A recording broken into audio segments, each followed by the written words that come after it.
दिल्ली में चल रहे किसान आंदोलन का असर अब बिहार में भी दिखने लगा है। समस्तीपुर में भी बिहार राज्य किसान सभा के नेतृत्व में कृषि कानून वापस लेने की मांग की गई। विभूतिपुर के सिंघिया घाट चौराहे पर करीब 2 घंटे तक सड़क जाम किया गया।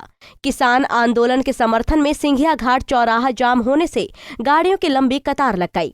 किसान नेता श्याम किशोर कमल की अध्यक्षता में विरोध सभा का आयोजन किया गया। वहीं विभूतिपुर के विधायक अजय कुमार ने कहा कि मोदी सरकार के नए कृषि कानून से किसानों की हालत और बिगड़ जाएगी, क्योंकि इससे किसानों का खेत कॉरपोरेट के हाथों में चला जाएगा। अजय कुमार ने कहा कि किसान अपने ही खेतों में मजदूरी करने के लिए विवश हो जाएगा। उन्होंने कहा कि जब तक किसानों की मांग पूरी नहीं होगी तब तक ये आंदोलन चलता रहेगा। आज का धरना का कार्यक्रम जो था वो कार्यक्रम राष्ट्रव्यापी आंदोलन के तहत हुआ है। आपको पता होना चाहिए कि राष्ट्रव्यापी आंदोलन जो है वो दिल्ली के अंदर जो किसान, पंजाब के किसान, हरियाणा के किसान, राजस्थान के किसान जो मार्च किया है वो कृषि बिल के खिलाफ में, उनके समर्थन में आज इस विभूतिपुर के सिंघिया घाट चौक पर किसान सभा, बिहार राज्य किसान सभा ने धरना का कार्यक्रम रखा था। इसका मुख्य मकसद है कृषि बिल, तीनों कृषि बिल बहुत ही खतरनाक है। इस बिल के आने से किसानों की ज़िंदगी ख़त्म हो जाएगी, उनके हाथ से ज़मीन निकल जाएगी, उनके सामान जो बिकते हैं कृषि उत्पादित वस्तु, उनके सामान नहीं बिकेंगे। क्योंकि आवश्यक वस्तु अधिनियम कृषि के क्षेत्र के लिए जो था उसी 3 बिल में एक बिल यह भी है। ठेका पर जो गरीब किसान को जो ठेका पर किसान देते थे, आज उसको उसके जगह पर किया है कि कॉरपोरेट सेक्टर के किसान, कॉरपोरेट सेक्टर को उसमें इजाज़त दे दिया है कि वो आकर के जो है वो खेती करेगा। तो सब जाहिर है कि जब अडानी अंबानी आकर के ज़मीन लीज पर लेने आएगा तो वो भारी पैसा दे करके लीज लेगा और वो फिर जो है एक तरीके से एक समय ऐसा आएगा कि उसका ज़मीन ही उसके हाथ से निकल जाएगी।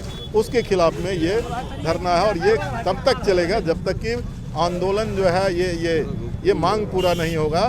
दिल्ली में आंदोलन चलेगा तो समस्तीपुर में भी आंदोलन चलेगा। वहीं कटिहार के शहीद चौक पर भी तमाम विपक्षी राजनीतिक पार्टियों ने मोदी सरकार के खिलाफ विरोध प्रदर्शन किया। विरोध प्रदर्शन कर रहे नेताओं ने मोदी सरकार पर किसान विरोधी नीति थोपने का आरोप लगाया। विरोध प्रदर्शन के दौरान आरजेडी, कांग्रेस और कम्युनिस्ट पार्टी ने अपनी एकजुटता प्रदर्शित की है। वहीं आरजेडी के जिला अध्यक्ष अब्दुल गनी ने कहा कि सरकार किसानों के साथ अन्याय कर रही है। देखिए, किसानों के सम्मान में और महागठबंधन मैदान में इस देशव्यापी आंदोलन में जो किसानों के साथ अत्याचार और जुल्म और जाति जो केंद्र सरकार और राज्य सरकार कर रहा है, ये किसान आंदोलन देशव्यापी आंदोलन है। और इस आंदोलन में हमारे आदरणीय नेता तेजस्वी प्रसाद यादव ने समर्थन दिया है। आज किसानों के साथ पूरा महागठबंधन और तमाम लोग रोड पर हैं। सभी प्रखंडों में ये कार्यक्रम चल रहा है। हम लोग जिला मुख्यालय में हैं। किसानों की लड़ाई अंतिम सांस तक महागठबंधन लड़ेगी। बिहार के किसानों की पैदावार को तो कभी एमएसपी नहीं मिलती, लेकिन किसानों के इस दर्द को कोई देखने और समझने वाला ही नहीं है। अब दिल्ली में चल रहे किसान आंदोलन का असर बिहार में भी दिखने लगा है, लेकिन किसानों की मांग सरकार पूरी कर पाएगी या नहीं, ये तो आने वाला वक्त ही बताएगा। पंजाब केसरी टीवी के लिए समस्तीपुर से राजकिशोर और कटिहार से रितेश की रिपोर्ट।